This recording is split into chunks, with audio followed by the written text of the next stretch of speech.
Les anciens disent que la secte s'est liée à des esprits anciens, des forces de la nuit, en échange du pouvoir et du savoir.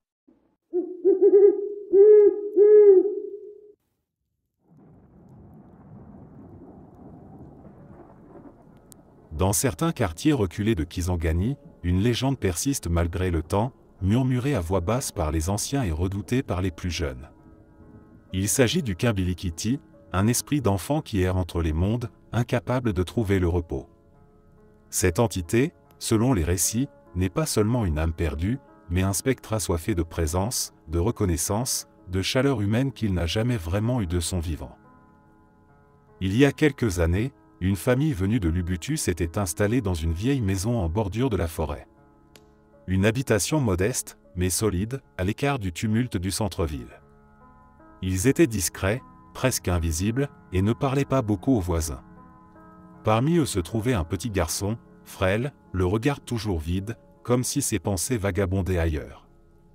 On disait qu'il ne jouait jamais avec les autres enfants, qu'il restait enfermé à longueur de journée, le regard tourné vers les murs, le plafond, ou parfois rien du tout.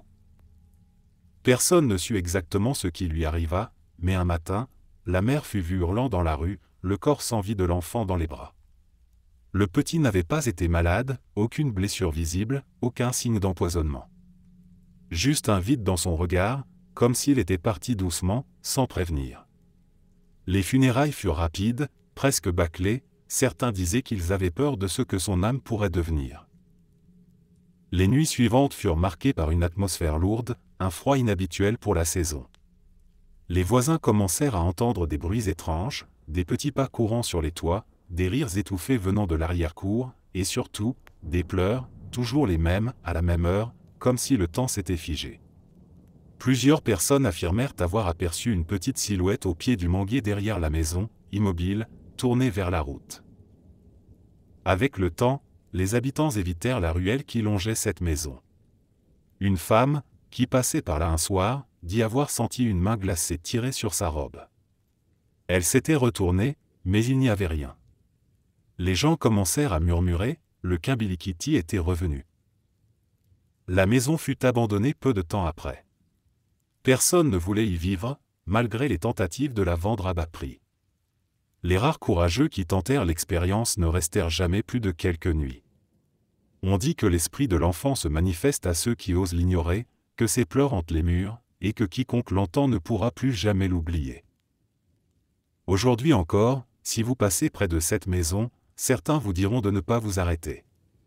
Car parfois, lorsque la nuit tombe et que la lune est voilée, les pleurs recommencent. Ceux qui les ont entendus savent que le Kimbilikiti ne dort jamais vraiment.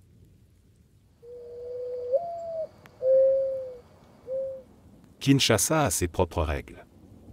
Une ville immense où le jour et la nuit ne signifient pas toujours la même chose pour tout le monde.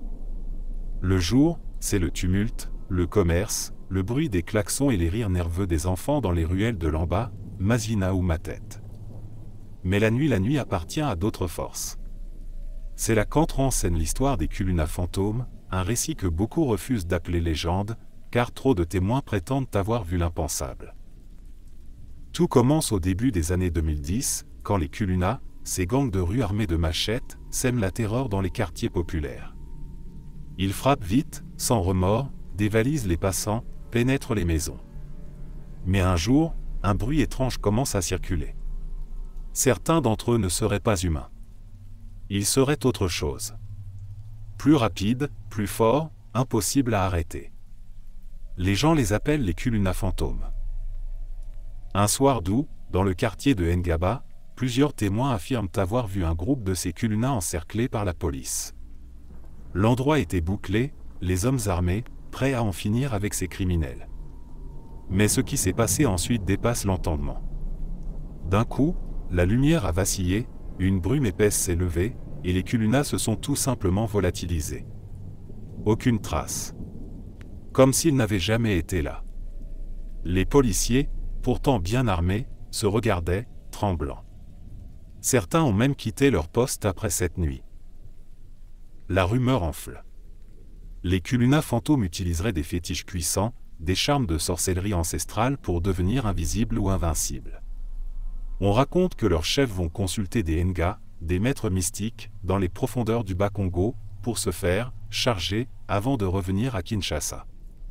Des rituels sombres, faits de sacrifices et d'engagements irréversibles.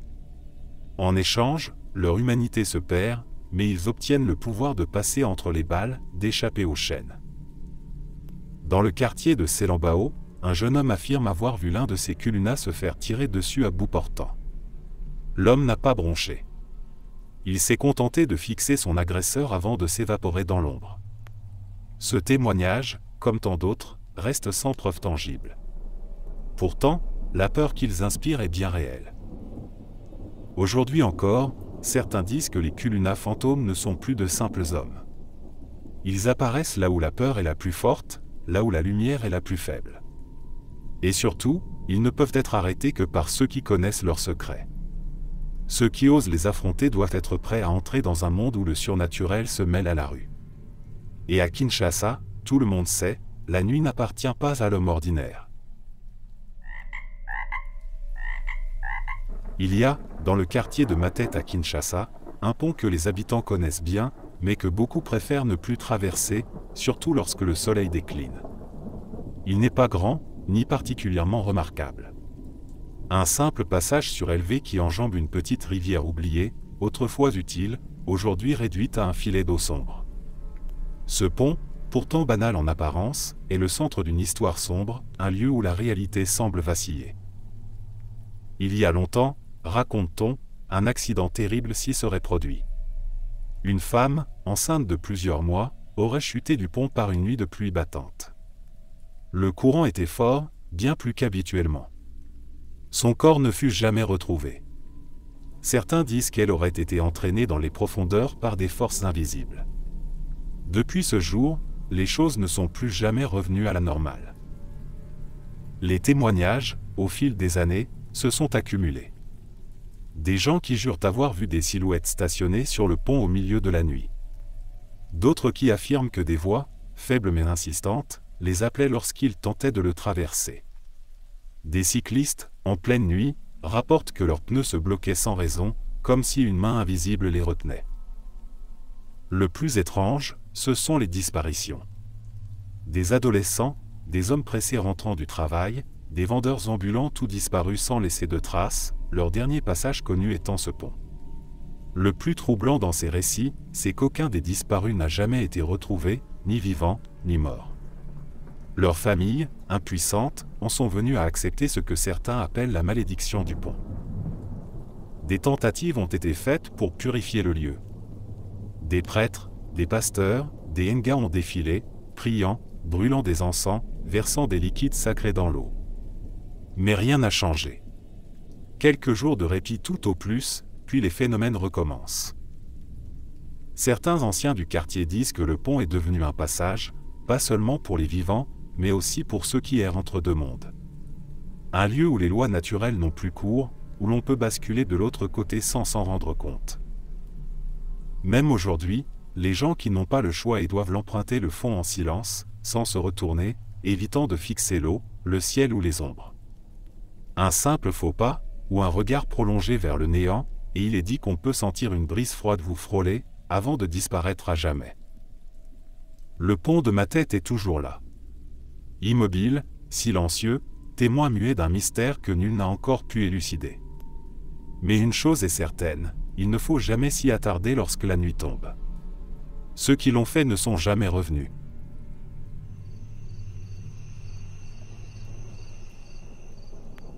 Il y a des eaux qu'on ne traverse pas, même quand on sait nager. Des eaux où le courant semble paisible, mais cache des profondeurs insondables. Le fleuve Congo, immense, majestueux, murmure depuis des siècles des secrets qu'il vaut mieux ne jamais chercher à percer. Parmi eux, le nom de Mami Wata revient toujours. Une créature, un esprit, un mythe? Nul ne peut dire ce qu'elle est vraiment. Mais dans toutes les villes qui bordent le fleuve, de Boma à Kisangani, son nom s'échappe parfois comme un souffle dans la brume. Elle apparaît toujours quand on ne s'y attend pas. Certains la voient dans les reflets de l'eau, d'autres entendent sa voix dans les remous du courant. Belle, d'une beauté irréelle, une longue chevelure noire, la peau éclatante, souvent parée de bijoux étincelants comme des étoiles capturées. On dit qu'elle se montre surtout aux hommes, qu'elle les attire avec des promesses de richesse, de pouvoir, d'amour infini. Mais son regard, c'est ce regard qu'il faut fuir. Il y a quelques années, dans la ville de Mbandaka, un homme du nom de Jonas travaillait sur les barges du fleuve. Il n'était pas particulièrement riche, mais il avait tout, une femme, 2 enfants, une vie tranquille. Un soir, alors que le ciel se teintait d'orange, il aperçut quelque chose, quelqu'un, dans l'eau. Elle nageait sans effort, glissant à la surface, presque en silence. Fasciné, il s'approcha, oubliant tout le reste, hypnotisé. On le retrouva 2 jours plus tard, hagard, trempé, assis sur les berges, incapable de dire où il était allé. Jonas avait changé. Il évitait la lumière, ne mangeait plus, parlait seul. Puis, sans prévenir, il disparut.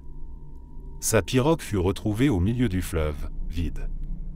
On dit que Mami Wata était venue le chercher, qu'elle l'avait emmené dans son royaume sous les eaux, là où le temps ne passe plus, là où les hommes oublient tout, même leur propre nom.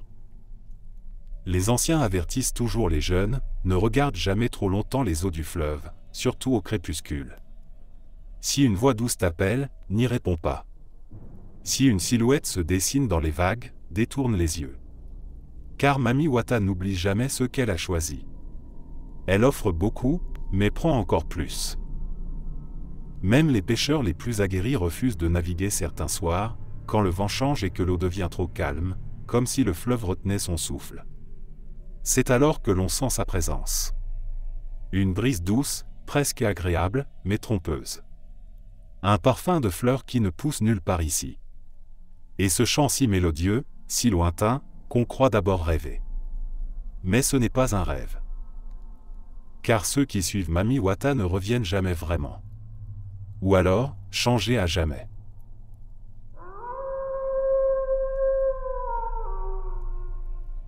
Dans le cœur de l'Afrique équatoriale, là où la forêt est si dense que la lumière s'y perd, certaines histoires ne sont jamais racontées à la légère. Là-bas, les arbres ont des oreilles, et le vent emporte les secrets trop vite révélés. Pourtant, au détour d'une veillée, quand la lune est pleine et que les tambours se sont tus, un nom revient, accompagné de regards inquiets, l'homme léopard. Ce n'est pas une bête, pas tout à fait un homme non plus.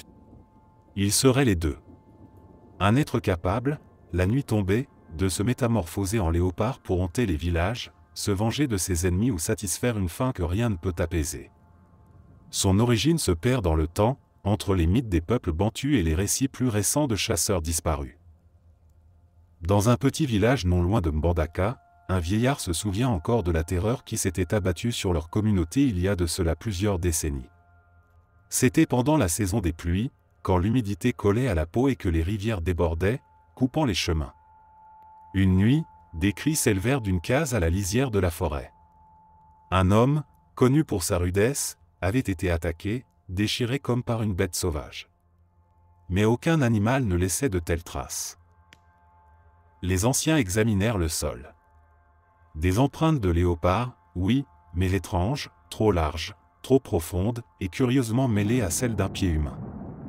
Les morts s'accumulèrent les nuits suivantes. Toujours la même violence, la même absence de témoins. Et puis, une nuit, un jeune chasseur décida de monter la garde, armé seulement d'une lance. Ce qu'il vit, il ne le raconta qu'une seule fois, avant de devenir silencieux à jamais. Il aurait vu une silhouette émerger des ténèbres, d'abord humaine, puis se contorsionner, se tordre, comme si les os cassaient, se reformaient. Des griffes avaient poussé, un pelage noir tacheté était apparu. Mais le visage gardait encore un air humain, des yeux qu'il connaissait. Le lendemain, le chef du village, un homme respecté, fut retrouvé inconscient, couvert de sang, à l'orée de la forêt. On l'accusa, mais sans preuve. Pourtant, il quitta le village, sans jamais se défendre. Depuis, les nuits de pleine lune, les villageois verrouillent leurs portes, rentrent les enfants, et n'osent même pas murmurer le nom du fauve. Car on dit que l'homme léopard ne chasse pas au hasard. Il connaît ses proies. Il les suit, les observe, les hume. Et lorsque l'heure vient, il frappe avec la précision du chasseur et la rage du monstre. Certains pensent qu'il existe encore, ailleurs, qu'il a traversé le fleuve et les villes, pour se cacher parmi les hommes. Car le danger, c'est que l'homme léopard peut être n'importe qui. Votre voisin. Votre frère. Même vous quand la nuit tombe.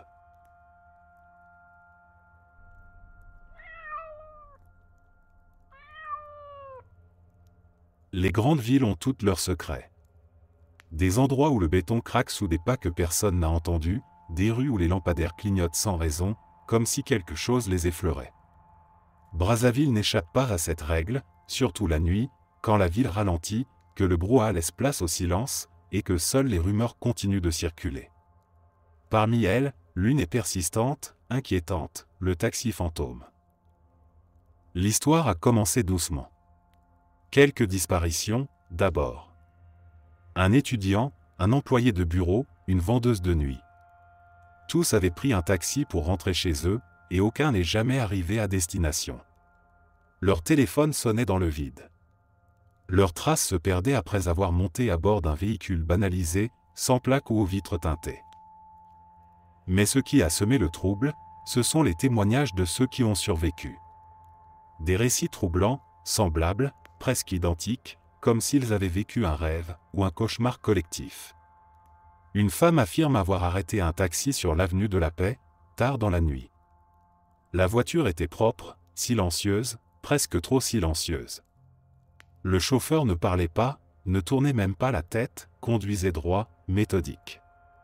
Ce n'est qu'après plusieurs minutes qu'elle a remarqué, le compteur ne tournait pas, la radio diffusait un souffle étrange, et surtout, il semblait tourner en rond, les mêmes rues, les mêmes panneaux, encore et encore.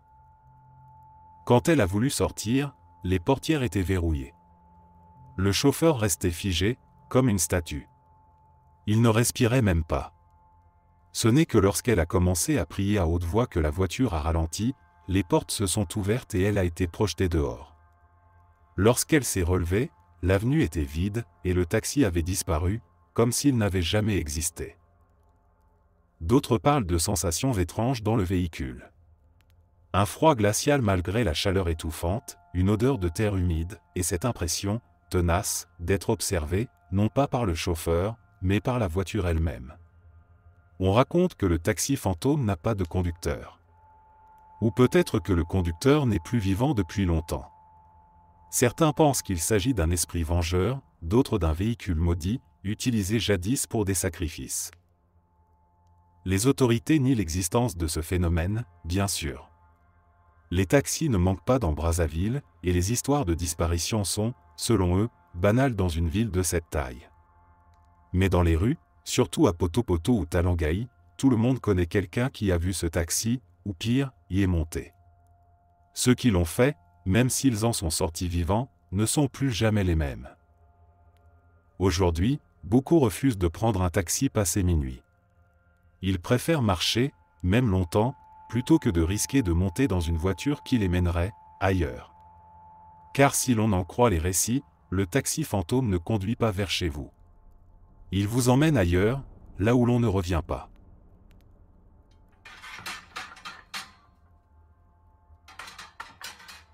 Dans les profondeurs du Congo, là où les villages dorment encore à la lueur des feux de bois, certains récits ne sont jamais couchés sur papier. Ils se transmettent de bouche à oreille, dans la crainte et le respect des forces que l'on ne voit pas, mais que l'on sent. Parmi ces récits, il est un nom que personne ne prononce la nuit tombée, Nzambi. Nzambi n'est pas un simple fantôme, pas un esprit errant que l'on chasse avec une prière ou de l'encens. Non. Nzambi, c'est le revenant, le mort qui refuse de mourir, qui rôde parmi les vivants en quête de chaleur, de vie, ou simplement de vengeance. Il revient dans la forme d'un proche, avec le même visage, la même voix, les mêmes gestes, mais ce n'est plus lui. Ce n'est plus lui. Un vieux récit, perdu dans les collines près de Kikwit, raconte comment un village entier a failli sombrer dans la folie à cause d'une Nzambi. Tout avait commencé par la mort d'un ancien, respecté, aimé. Ses funérailles furent menées avec tous les rites, et pourtant, à peine 3 jours plus tard, certains l'auraient vu. D'abord flou, au détour d'un chemin, puis plus net, plus présent. Il venait, la nuit, frapper aux portes, appelant doucement, demandant à entrer. Les villageois, pris de panique, pensait à une illusion, une épreuve. Mais la peur devint terreur quand un enfant affirma que le défunt s'était assis au bord de son lit, lui avait parlé, l'avait touché. Le lendemain, l'enfant tomba gravement malade, comme vidé de son énergie. Le Nzimbi de nuit n'apparaît pas sans raison. Il est le signe d'un déséquilibre. Une injustice, un corps inhumé sans le respect des anciens, une faute non avouée. Il revient pour rappeler aux vivants qu'ils ont failli. Et il ne s'en va pas tant que le déséquilibre persiste. Certains affirment qu'ils l'ont vu sous la forme d'un proche disparu, mais qu'au fond des yeux, quelque chose clochait. Un éclat vide, une absence, une ombre. Quand le Nzimbi s'approche, l'air devient lourd, les flammes vacillent, et un froid s'installe, un froid qui ne vient pas de ce monde. Sa voix est douce, mais elle glace le sang. Il appelle doucement, et ceux qui lui répondent, même par un mot, se perdent. Le seul moyen de le chasser, dit-on, est de retrouver la faute, le lien brisé, et de le réparer. Une cérémonie, un pardon, un rituel. Sinon, il reste, il hante, et peu à peu, prend la place des vivants. Aujourd'hui encore, dans certains villages, on veille les morts pendant plusieurs nuits, non pas pour honorer leur mémoire, mais pour s'assurer qu'ils restent bien là où ils doivent être. Car nul ne veut entendre frapper à sa porte, au cœur de la nuit, une voix aimée qui demande « Laisse-moi entrer ». Car ce ne serait plus un proche. Ce serait le Nzimbi, revenu réclamer ce qui lui a été volé.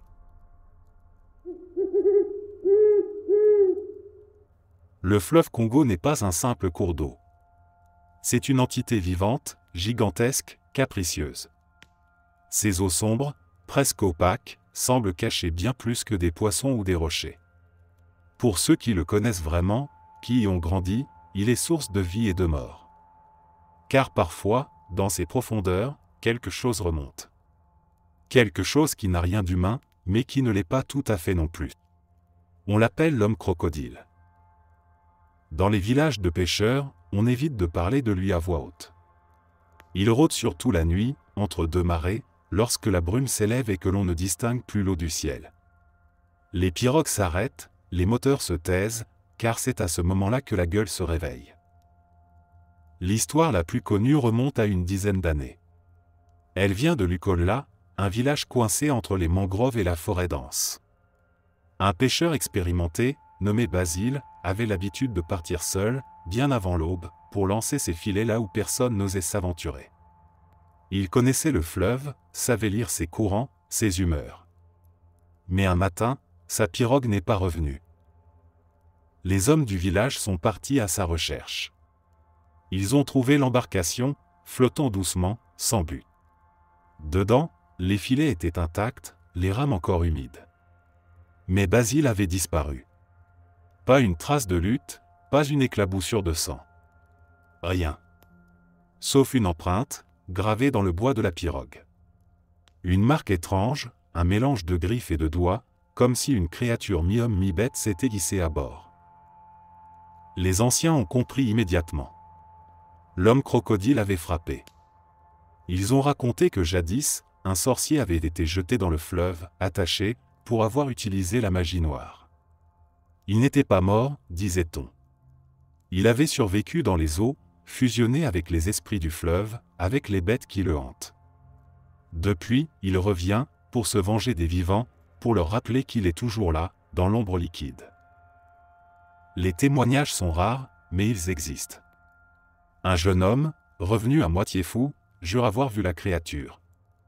Une silhouette massive, avec une peau écailleuse, des yeux rouges perçant la nuit, et des mâchoires immenses.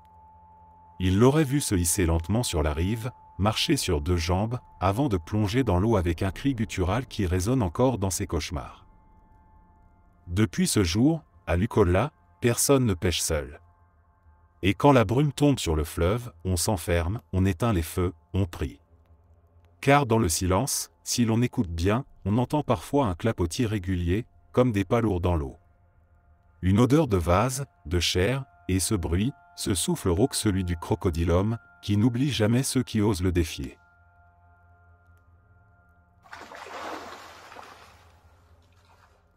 Dans les ruelles poussiéreuses de Kinshasa, derrière les cris des vendeurs de rue et le vacarme des motos, se cachent des histoires que personne ne veut vraiment raconter. Elles se glissent dans les interstices de la ville, entre la pauvreté et la foi, entre la peur et la survie. Parmi elles, il y a celle des Biloko Yandoki, les enfants sorciers. Ce ne sont pas des fantômes, pas des esprits d'un autre monde. Ce sont des enfants, des vrais. Des garçons, des filles, parfois âgés de 5 ans à peine, parfois nourrissons. Mais pour certains, ces enfants ne sont plus innocents. On leur attribue des malheurs, la maladie d'un parent, la faillite d'un commerce, la mort inexpliquée d'un voisin. Et tout commence par une simple accusation, cet enfant est un Ndoki. Ce qu'il se passe ensuite est terrifiant. Une fois le doute semé, il est difficile de l'effacer. Certains parents, poussés par la peur, la colère ou même l'opportunisme, emmènent l'enfant chez un pasteur, un prophète autoproclamé. Là, dans des églises de fortune, faites de tôle et de bois, le calvaire commence. On les exorcise à coups de fouet, de jeûnes forcés, d'isolement. Parfois, on les lave avec des acides, on leur donne à boire des décoctions toxiques, censées chasser la sorcellerie. Derrière tout ça, il y a une industrie de la peur. Des hommes et des femmes qui tirent profit de la crédulité, de la misère. Plus l'enfant souffre, plus les gens pensent que l'exorcisme est efficace. Certains fuient, rejetés, abandonnés. Les rues de Kinshasa en sont pleines, ces petits corps faméliques, ces yeux vidés d'enfance. Ils mendient, dorment sur le béton, esquivent la violence. Et toujours, derrière eux, l'étiquette invisible, Ndoki. Le mot les suit partout. Mais ce qui est le plus glaçant, ce sont les histoires de ceux qui ont parlé. Les enfants accusés disent parfois avoir vu des choses, la nuit. Des animaux qui leur parlent, des voix qui leur ordonnent des actes étranges. Hallucinations, souvenirs brisés par la douleur? Ou des traces d'un monde invisible, trop vaste pour être compris? Certains affirment que ces enfants sont vraiment liés à quelque chose, qu'ils ne sont pas tous innocents. Mais alors, où commence la vérité? Où finit la peur? Dans un pays où la foi et la magie se croisent, où les frontières entre le visible et l'invisible sont poreuses, le phénomène des enfants sorciers est un abîme. Une terreur collective, nourrie par la misère, la superstition et le besoin de trouver un coupable.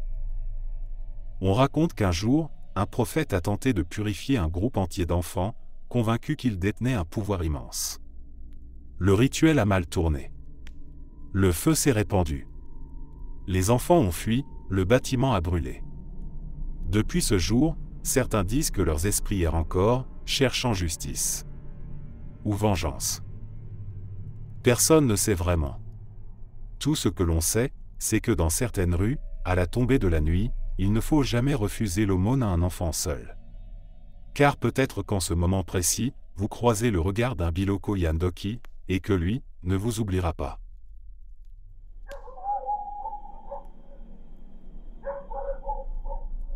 Il y a des lieux qu'on évite sans vraiment savoir pourquoi. Des endroits figés, où le temps semble s'être arrêté, où chaque pas résonne un peu trop fort. À Kinkole, un quartier paisible au bord du fleuve à l'est de Kinshasa, il existe un bâtiment abandonné qui fait frissonner même les plus téméraires. Les anciens l'appellent simplement l'hôpital. Les jeunes, eux, l'ont renommé la maison des morts. C'était un hôpital modeste, bâti dans les années 70. À l'époque, c'était une bénédiction pour les habitants, plus besoin de parcourir des kilomètres pour se faire soigner. Mais peu de temps après son ouverture, des choses étranges commencèrent à se produire. Des patients, pourtant en voie de guérison, décédaient brutalement, sans explication. D'autres parlaient de voix dans les couloirs, de lits qui tremblaient tout seuls, de lumières qui clignotaient même quand le courant était coupé. Une rumeur commença à circuler. Avant d'être un hôpital, le terrain aurait été un ancien lieu de rituel, utilisé par des Nga pour des cérémonies interdites.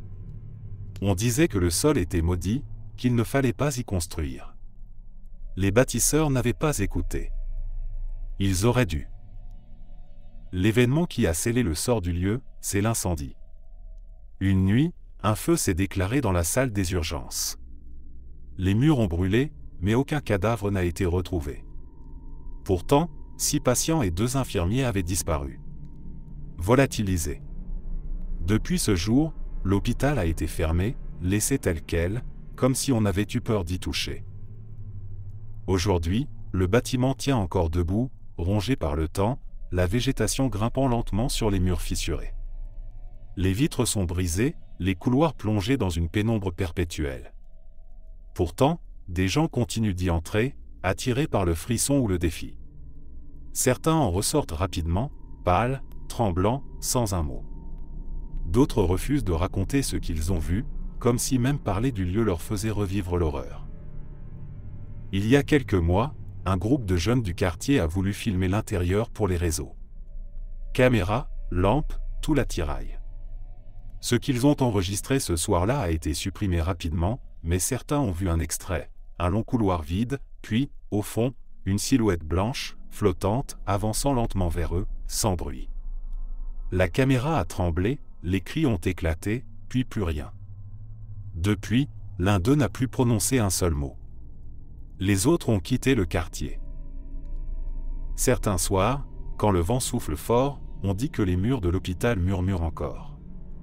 Des gémissements, des pleurs, des voix lointaines qui appellent. Les passants accélèrent le pas, sans oser regarder l'entrée, de peur d'y croiser un regard ou pire, une invitation silencieuse à entrer. Car une fois à l'intérieur, le temps change. Les horloges ne tournent plus. Et il est dit que si vous entendez votre nom prononcé dans les couloirs de l'hôpital maudit, vous n'en sortirez pas. Pas entier. Pas vivant. Pas vous-même.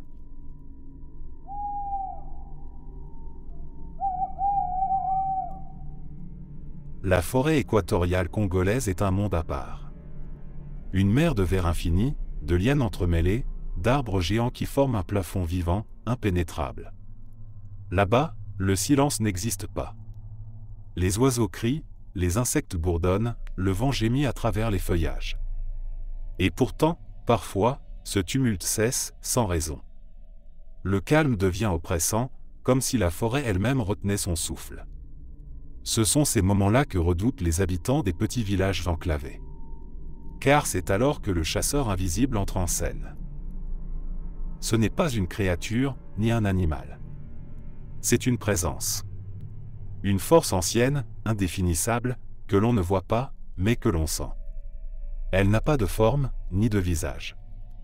Mais elle est là, tapie entre les arbres, attentive.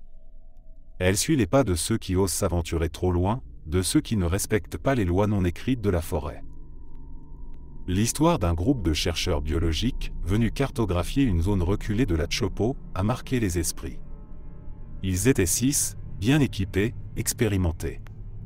Leur guide local les avait prévenus, ne pas s'éloigner des sentiers, ne pas parler fort, ne pas ramasser ce qui ne leur appartenait pas. Mais les scientifiques, confiants, avaient ri. 3 jours plus tard, 2 d'entre eux avaient disparu. Leurs affaires étaient restées intactes, les sacs ouverts, les vivres encore frais. Pas une trace de lutte, pas un bruit. La végétation autour de leur campement semblait dérangée, comme si quelque chose était passé sans être vu, ni entendu. Le guide, en panique, a supplié les autres de partir immédiatement. Ce qu'ils ont fait. Les villageois ont expliqué que le chasseur invisible n'aime pas être dérangé. Il protège la forêt, il en est l'esprit. Quand un intrus s'y aventure sans respect, il agit. Il ne tue pas toujours. Parfois, il laisse partir ses proies, mais avec un prix, la folie, la peur, des cauchemars sans fin. Ceux qui reviennent ne sont jamais vraiment les mêmes. Un chasseur du coin, réputé pour sa bravoure, avait tenté d'affronter ce chasseur d'un autre genre. Il a laissé des pièges, des signaux, des offrandes. Une nuit, il a disparu. On a retrouvé sa machette à moitié enfoncée dans un arbre, comme si une main invisible l'Y avait enfoncée. Depuis, plus personne n'ose répéter l'exploit. Aujourd'hui encore, ceux qui marchent seuls dans la forêt prêtent l'oreille. Car parfois, malgré le vacarme des insectes, on peut entendre des pas qui ne sont pas les siens. Des craquements, une présence derrière soi mais en se retournant, rien. Juste la forêt, immobile. Et ce frisson, cette certitude qu'on est suivi. Le chasseur invisible ne se montre jamais. Il n'a pas besoin. Il est partout, dans chaque ombre, chaque souffle. Il attend. Et quand il choisit de frapper, nul ne le voit venir. Car on ne chasse pas dans sa forêt, sans en payer le prix.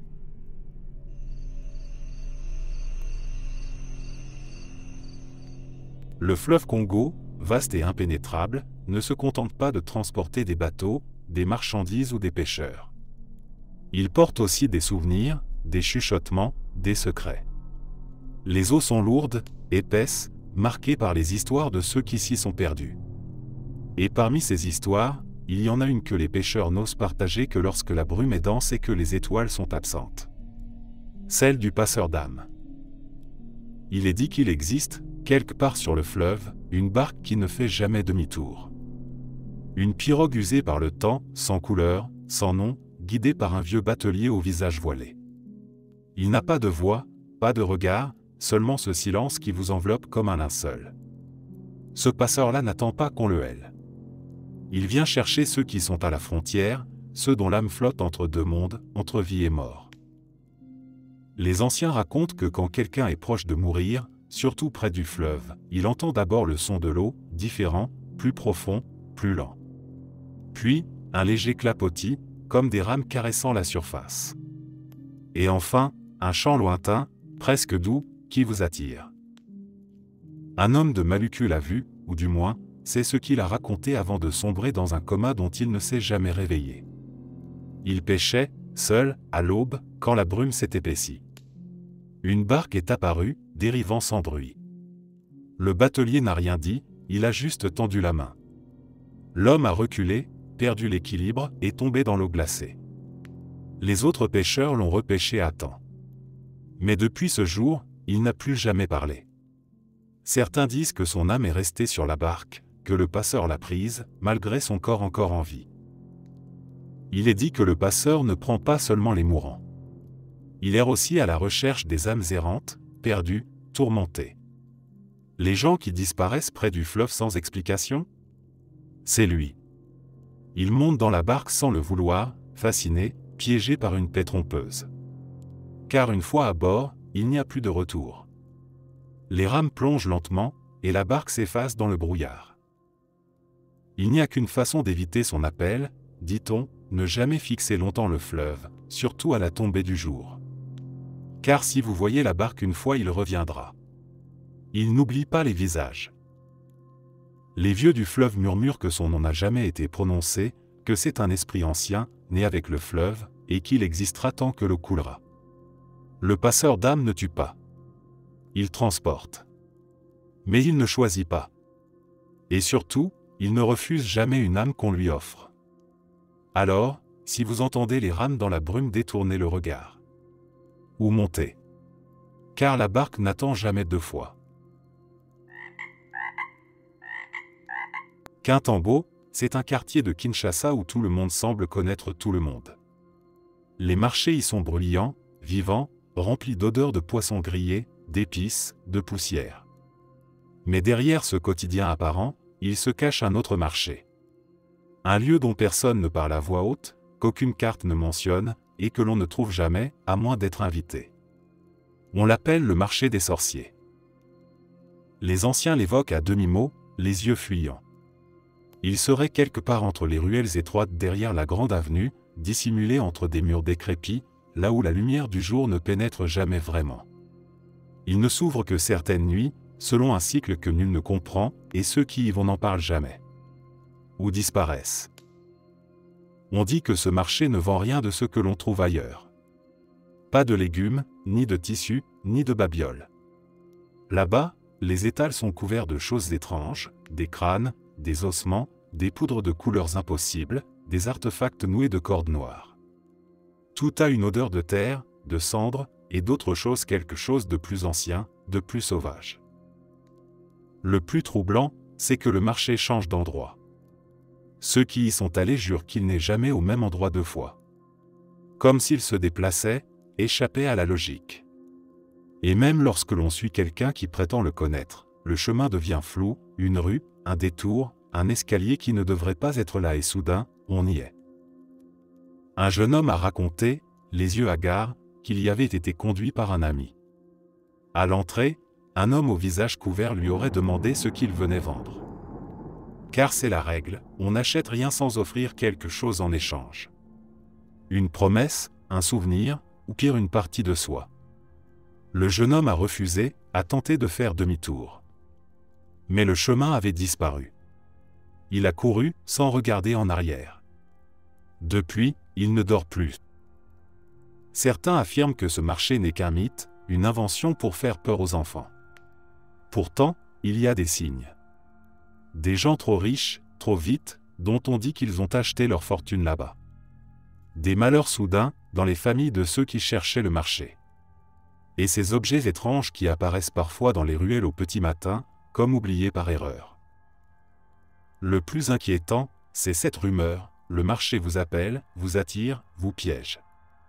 Une fois qu'on en a entendu parler, il est dit que tôt ou tard, on se retrouve devant lui. Et là, il faut choisir, entrer ou être pris quand même.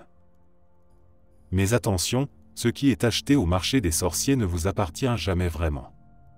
Un jour ou l'autre, il viendra le reprendre. Avec intérêt.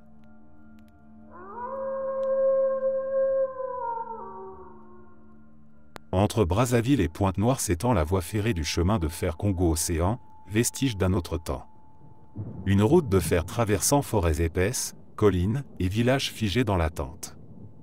Jadis, les trains sillonnaient ces rails sans relâche, emportant voyageurs, marchandises, espoirs.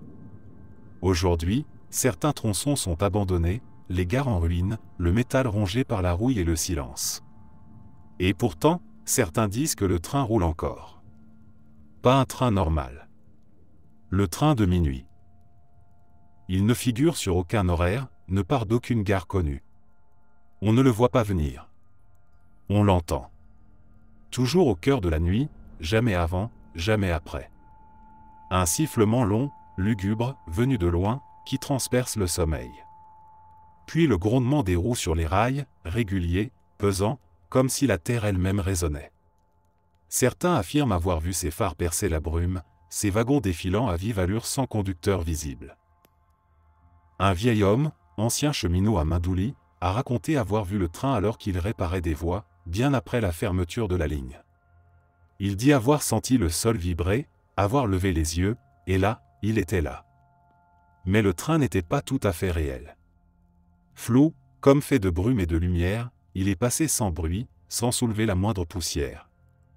À l'intérieur, des silhouettes, assises, immobiles, figées dans le noir. Pas un regard, pas un son. Et quand il a voulu s'approcher, le train s'est évanoui, comme avalé par la nuit. La légende dit que ce train transporte des âmes. Des voyageurs qui ne sont jamais arrivés à destination. Certains racontent que durant la construction du chemin de fer, des milliers d'ouvriers sont morts, épuisés, oubliés, enterrés à la hâte le long des voies. Le train de minuit serait leur prison, leur éternel voyage. Ce qui terrifie le plus, ce sont les récits de ceux qui ont tenté de le prendre. Un jeune homme de Dolisie, rentrant tard d'une fête, aurait vu un train s'arrêter sur un vieux quai désaffecté. Les portes se sont ouvertes. Sans réfléchir, il est monté. Personne à bord, sauf un contrôleur sans visage. Le train est reparti. Il ne s'est jamais réveillé.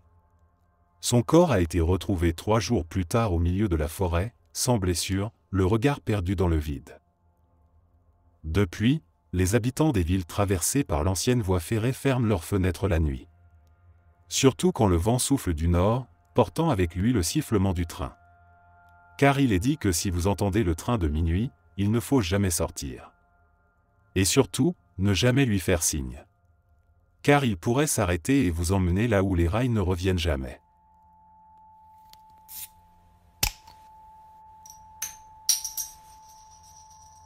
Dans les villages près de la Likwala, la forêt est vivante. Elle respire, murmure, gémit parfois. Les sons y sont familiers pour ceux qui y vivent, le chant des grenouilles, les bruissements des feuilles, le cri aigu des singes au lever du jour. Mais parmi tous ces bruits, il y en a un que personne ne veut entendre. Un son qui glace le sang, même des plus braves. Le cri de la mangouste. Il ne s'agit pas d'un cri ordinaire, ni même d'un animal normal. Cette mangouste-là, on ne la voit jamais. On l'entend seulement, et toujours la nuit. Elle pousse un cri long, strident, presque humain, une plainte déchirante qui semble venir de partout à la fois. Ceux qui l'ont entendu disent que c'est comme si la forêt elle-même pleurait. Mais ce qui fait vraiment peur, c'est ce qui suit. Car il est dit que 3 jours après avoir entendu ce cri, quelqu'un meurt. Toujours. Une mort soudaine, brutale, parfois paisible, mais inévitable. C'est le prix du cri, le présage qui ne se trompe jamais. Dans le village de Bongandanga, la légende est devenue réalité pour beaucoup. Une vieille femme, respectée de tous, un soir entendu le cri. Elle l'a reconnu immédiatement, s'est enfermée chez elle, a allumé des bougies, prié sans arrêt. Mais le 3e jour, elle s'est écroulée, sans un mot, au milieu du marché, un panier de manioc encore dans les mains. Un chasseur, plus jeune, n'a pas cru aux avertissements. Il disait que c'était juste un animal, rien de plus. Une nuit, alors qu'il revenait de la forêt, il a entendu le cri, fort, proche, si proche que ses oreilles en ont sifflé. Il a ri, dit aux autres qu'il ne mourrait pas. 3 jours plus tard, il a été retrouvé noyé dans une rivière peu profonde, sans blessure, sans raison. Son visage, figé dans la peur. Certains ont essayé de fuir après avoir entendu le cri. Partir loin, se cacher. Mais cela ne change rien. Le cri de la mangouste vous suit, s'accroche à vous comme une ombre. Et le temps ne pardonne pas. 3 jours. Pas plus. Les anciens racontent que la mangouste est un esprit, un messager venu d'un monde que l'on ne voit pas. Son cri n'est pas un avertissement, mais une sentence. On ne peut ni l'implorer, ni la tromper. Aujourd'hui, dans les villages, quand la nuit est trop silencieuse, on écoute malgré soi, le cœur battant. Et si le cri résonne, tout s'arrête. Les lampes s'éteignent, les chants cessent. Chacun compte les jours, retient son souffle. Car la mort est en chemin, et son arrivée a déjà été annoncée.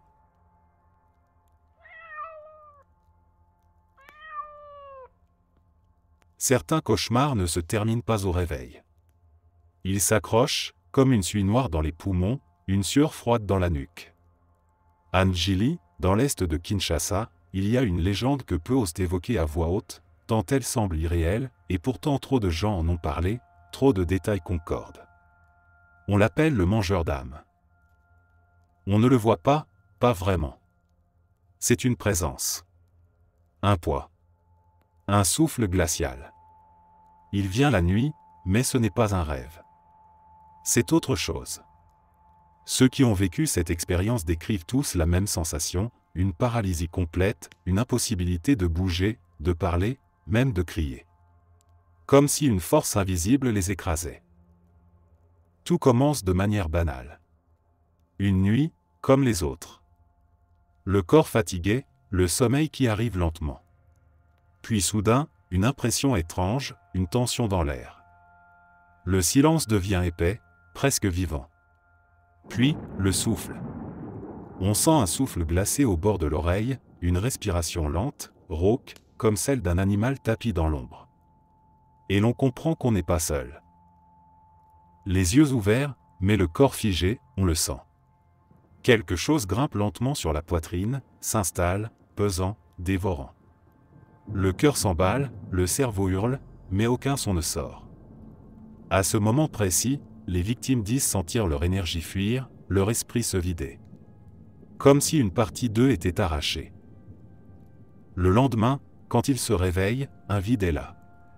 Un trou qu'aucune nourriture, aucun repos ne comble. Une fatigue qui colle, une lourdeur dans le crâne. Et surtout un regard vide dans le miroir. On n'est plus tout à fait soi. Une partie de l'âme a disparu. Dans les rues de Ndjili, certains affirment que ce n'est pas un esprit, mais un homme, ou ce qu'il en reste. Quelqu'un qui a vendu son humanité pour se nourrir des autres, pour survivre éternellement. Un être sans visage, passant de maison en maison, la nuit, cherchant sa proie. Il n'a pas besoin d'entrer, il traverse les murs, les rêves, les pensées. Des prêtres, des Nga ont été appelés. Certains ont essayé de protéger les maisons avec des symboles, des incantations. Mais le mangeur d'âmes ne suit pas de règles. Il frappe quand il veut, où il veut. Certains disent que l'on peut sentir son approche si l'on entend 3 coups sourds dans la nuit, sans explication. Si cela arrive, il est déjà trop tard. Personne ne l'a vu, mais tous ceux qui ont croisé son souffle s'en souviennent. Ou plutôt, se souviennent de ce qu'ils ont perdu. Car lui ne prend pas le corps. Il prend ce qui ne se voit pas, la volonté, les rêves, l'âme. Et il reviendra. Car une fois qu'il a goûté à votre essence, il en veut toujours plus.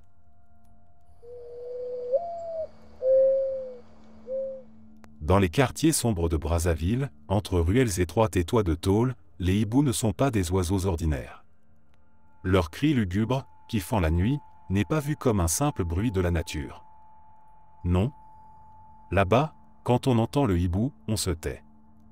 Car certains affirment que ce n'est pas un animal, mais un signe. Celui que la secte des hiboux est proche. Cette secte, personne ne sait vraiment d'où elle vient. On ne connaît ni ses membres, ni ses chefs. Mais tout le monde a entendu les histoires. Ce seraient des hommes et des femmes capables de se transformer en hibou pour espionner, pour traquer, pour punir. Ils ne sont ni vivants, ni morts. Ils se déplacent sans bruit, voient à travers les murs, entendent vos secrets les plus enfouis. La légende a explosé après une série de meurtres inexpliqués dans le quartier de Makelekele. Des gens ordinaires, sans ennemis, retrouvés morts dans leur lit, sans trace de lutte, mais le visage figé par la terreur. Sur leur poitrine, toujours la même marque, 3 griffes fines, disposées comme les serres d'un oiseau. Les autorités n'avaient aucune piste. Mais dans les rues, une rumeur se répandait, la secte des hiboux avait frappé. Ce qui terrifie le plus, c'est leur méthode. On raconte que si vous croisez un hibou sur le toit, et qu'il vous fixe longtemps, vous avez été marqué. La secte vous surveille. Vous êtes devenu un regardé. La nuit suivante, vous entendez des bruits de battements d'ailes, une ombre passe devant la fenêtre et après cela, tout change. Certains deviennent fous, murmurant dans le vide. D'autres disparaissent sans laisser de traces. Les plus chanceux tombent malades, s'éteignent lentement. Mais dans tous les cas, personne ne parle. Car la secte n'aime pas les bavards. Et ceux qui parlent les hiboux viennent les chercher. Des témoins affirment que lors de certaines nuits sans lune, ils ont vu des silhouettes humaines aux yeux luminescents, perchées sur les toits, immobiles. Et quand on les regarde trop longtemps, elles disparaissent dans un frisson d'air, laissant derrière elles une plume noire et une peur profonde, instinctive. Les anciens disent que la secte s'est liée à des esprits anciens, des forces de la nuit, en échange du pouvoir et du savoir. Mais ce pouvoir a un prix, une vie d'ombre, de silence, de prédation. Leur objectif ? Nul ne sait. Peut-être simplement rappeler que la nuit ne vous appartient pas. Alors, la prochaine fois que vous entendez le cri d'un hibou dans le silence de minuit, ne le cherchez pas du regard. Car si vous croisez ses yeux, il sera déjà trop tard. Vous aurez été vu. Vous deviendrez un nom sur la liste, et la nuit vous réclamera.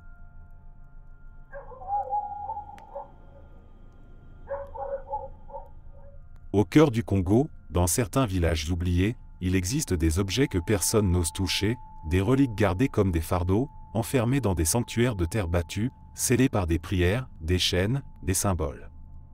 Parmi eux, il y a le masque qui tue. Ce n'est pas un masque ordinaire. Ce n'est pas un ornement de fête, ni une œuvre d'art.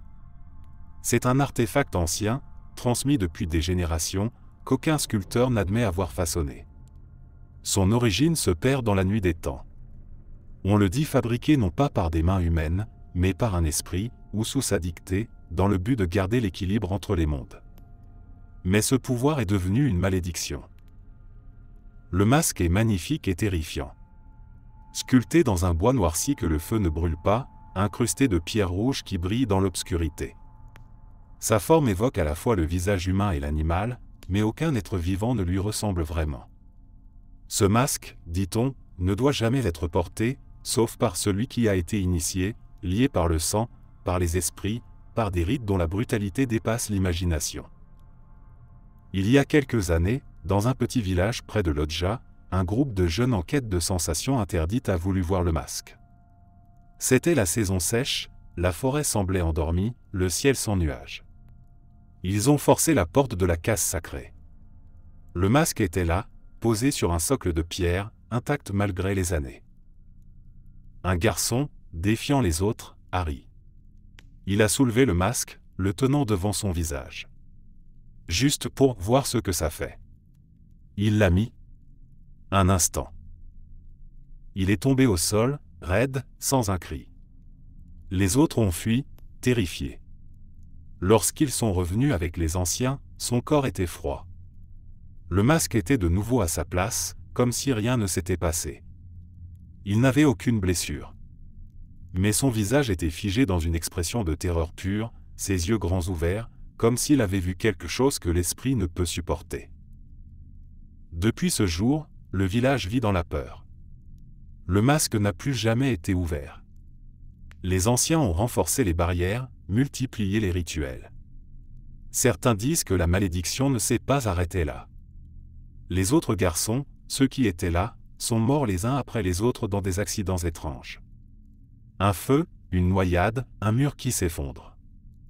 Le masque, selon les sages, réclame ce qui a été brisé, le respect du sacré. Aujourd'hui, il est dit que quiconque regarde ce masque de trop près entendra son appel. Un murmure, dans le sommeil. Une image fugace, dans un reflet. Et tôt ou tard, il sera tenté de le porter. Même pour un instant. Et cela suffit. Car le masque ne pardonne pas. Il donne le pouvoir puis réclame la vie.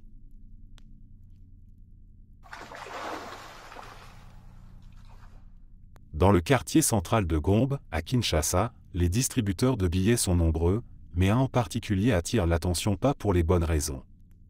Il se trouve près d'un vieux bâtiment administratif, coincé entre deux murs décrépits. Il fonctionne, oui, mais depuis quelques mois, ce DAB est entouré d'une réputation sinistre. Ceux qui retirent de l'argent là-bas ne vont jamais loin. Tout a commencé avec des coïncidences, du moins c'est ce que les gens ont cru au début.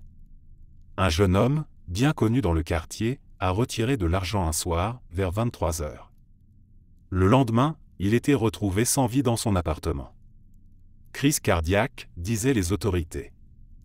2 jours plus tard, un homme d'affaires, même scénario, retrait tardif au même distributeur, décès inexpliqué dans sa voiture, pas une égratignure.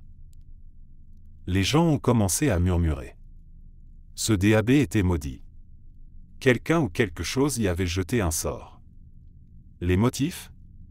Personne ne savait. Certains parlaient d'un sorcier qui aurait enfermé un esprit dans la machine, pour se venger de la banque. D'autres disaient que c'était un ancien distributeur volé pendant une émeute, puis réinstallé sans purification. Mais tous s'accordaient sur un point, après minuit, il ne fallait surtout pas s'en approcher. Un soir, une vendeuse ambulante a tenté sa chance. Elle avait besoin d'argent, il pleuvait, tous les autres distributeurs étaient hors service. Elle a inséré sa carte, tapé son code, puis l'écran s'est figé. Plus rien. Elle a voulu retirer la carte, impossible. Les touches se bloquaient. Puis, d'un coup, l'écran s'est rallumé tout seul, affichant son nom, son visage en noir et blanc, comme capturé par une caméra. Elle a reculé, paniquée. La machine a recraché la carte et les billets, mais elle n'a rien pris. Elle a fui. 3 jours plus tard, elle était hospitalisée, victime d'un accident étrange. Un lampadaire s'était effondré juste devant elle, sans raison. Elle a survécu, mais depuis, elle dit entendre des voix chaque fois qu'elle passe près d'un distributeur. Des murmures, incompréhensibles, mais insistants. L'histoire est devenue virale. Des vidéos ont circulé montrant des écrans de DAB avec des lignes de codes étranges, des reflets dans l'écran qui ne correspondaient pas à l'utilisateur. La banque a nié, évidemment, mais le DAB est toujours là, fonctionnel. Il attire les curieux, les sceptiques et parfois, les désespérés. Les anciens du quartier disent qu'il faut respecter certains lieux, même les plus banals. Car parfois, l'argent que tu retires ne t'appartient pas. Il est marqué, et en le touchant, tu prends plus qu'un billet, tu prends un fardeau, une dette, et la machine vient toujours réclamer son dû. Merci d'être resté jusqu'à la fin. N'oubliez pas d'aimer la vidéo, de vous abonner et de partager vos propres histoires en commentaire. On se retrouve demain à la même heure devant ce feu.